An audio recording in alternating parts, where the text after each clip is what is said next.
ਬਿਸਮਿਲ੍ਲਾ ਰਹਿਮਾਨ ਰਹੀਮ।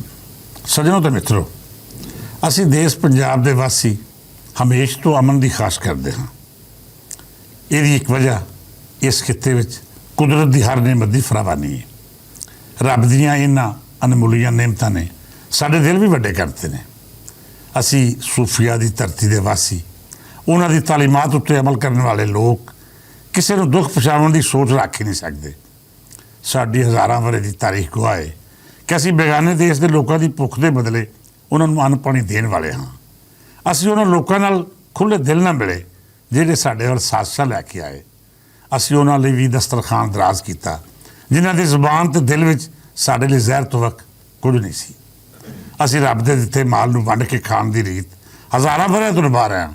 ਸਾਡਾ ਕਲਚਰ ਵੀ ਇਹ ਹੋਏ ਕਿ ਖੁਸ਼ੀਆਂ ਅਤੇ ਦੁੱਖ ਵੰਡੋ। ਦੁਨੀਆ ਦੇ ਕਿਸੇ ਵੀ ਖਿੱਤੇ ਵਿੱਚ ਕੋਈ ਆਫਤ ਆਵੇ ਜਾਂ ਕਿਸੇ ਉੱਤੇ ਔਖਾ ਵੇਲਾ, ਦੇਸ਼ ਪੰਜਾਬ ਦੇ ਵਾਸੀ ਹਮੇਸ਼ਾ ਉਹਦੀ ਇਮਦਾਦ ਲਈ ਸਭ ਤੋਂ ਅੱਗੇ ਹੁੰਦੇ ਨੇ। ਸਾਨੂੰ ਅਮਨ ਪਸੰਦੀ ਦਾ ਸਬਕ ਬਾਬਾ ਫਰੀਦ ਜੀ ਅਤੇ ਬਾਬਾ ਨਾਨਕ ਜੀ ਨੇ ਪੜ੍ਹਾਇਆ। ਅਸੀਂ ਅਮਨ ਪਸੰਦ ਹਾਂ ਅਤੇ ਅਮਨ ਹੀ ਸਾਡੀ ਸੋਚ ਦਾ ਮਰਕਜ਼ ਹੈ।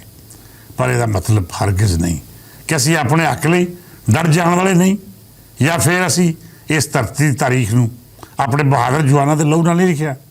ਜਦ ਵੀ ਲੋੜ ਪਈ ਹੈ, ਦੇਸ਼ ਪੰਜਾਬ ਦੇ ਪੁੱਤਰਾਂ ਧਰਤੀ ਉੱਤੇ ਅੱਡੀ ਮਾਰ ਕੇ ਦੁਸ਼ਮਣ ਨੂੰ ਲਲਕਾਰਿਆ ਅਤੇ ਵਿੱਚ ਮੈਦਾਨੇ ਖਲੋ ਕੇ ਜੰਗ ਆਪਣੇ ਅਖੀਰੀ ਸਾਹ ਤੀਕਰ ਲੜੀ। ਮੇਰੀ ਧਰਤੀ ਨੇ ਪੋਰਸ ਜੰਮਿਆ ਜਿਹਨੇ ਸਿਕੰਦਰ ਨੂੰ ਡੱਕਾ ਲਾ ਕੇ ਦੱਸਿਆ ਕਿ ਨਾ ਬਈ, ਇਹ ਧਰਤੀ ਥੱਲੇ ਵਿਛ ਜਾਣ ਵਾਲੇ ਬੁਜ਼ਰਗਾਂ ਦੀ ਨਹੀਂ। ਇਹ ਤਾਂ ਸਾਡੇ ਜੈਨ ਕੀ ਵਸਦੇ ਨੇ ਜਿਹੜੇ ਜੰਗ ਫੌਜਾਂ ਅਤੇ ਹਥਿਆਰਾਂ ਨਾਲ ਨਹੀਂ, ਜਜ਼ਬਿਆਂ ਨਾਲ ਲੜਦੇ ਨੇ।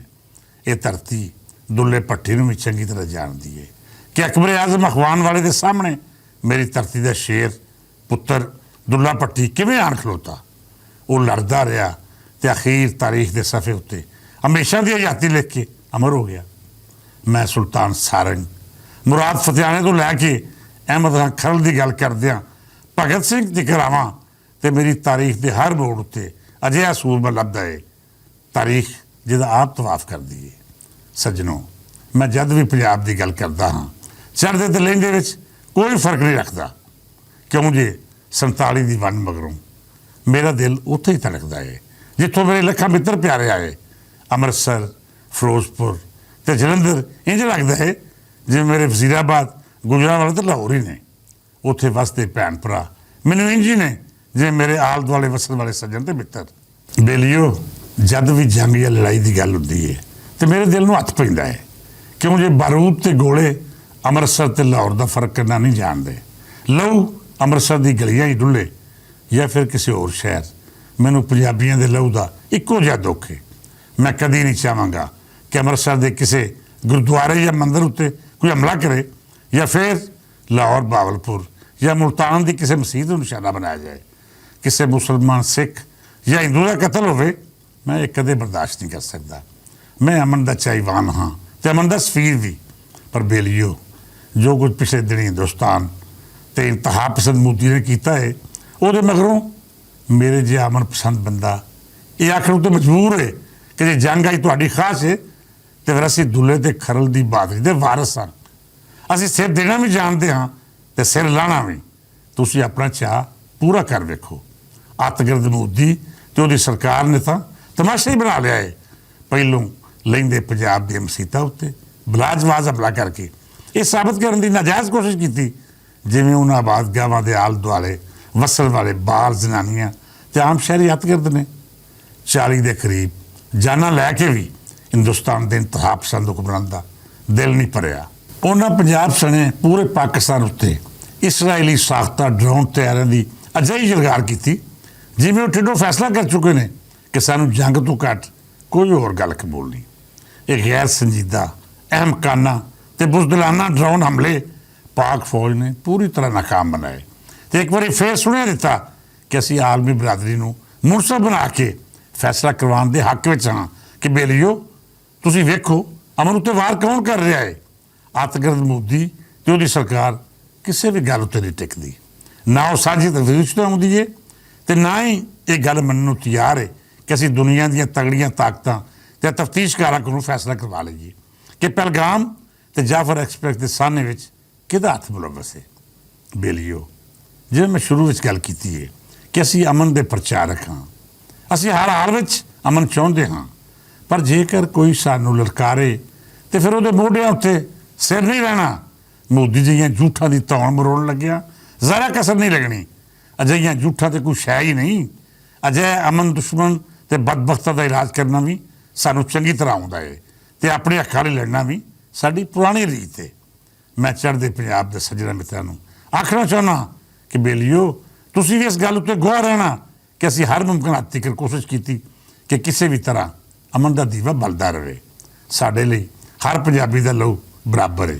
ਪਰ ਇਹ ਬਦਬਖਤ ਮੋਦੀ ਤੇ ਦੂਜੇ ਪੰਜਾਬ ਦੁਸ਼ਮਣ ਇੱਕ ਵਾਰੀ ਫੇਰ ਚਾਹੁੰਦੇ ਨੇ ਕਿ ਪੰਜਾਬੀਆਂ ਦਾ ਲਹੂ ਇਸ ਧਰਤੀ ਨੂੰ ਸੈਰਾਬ ਕਰੇ।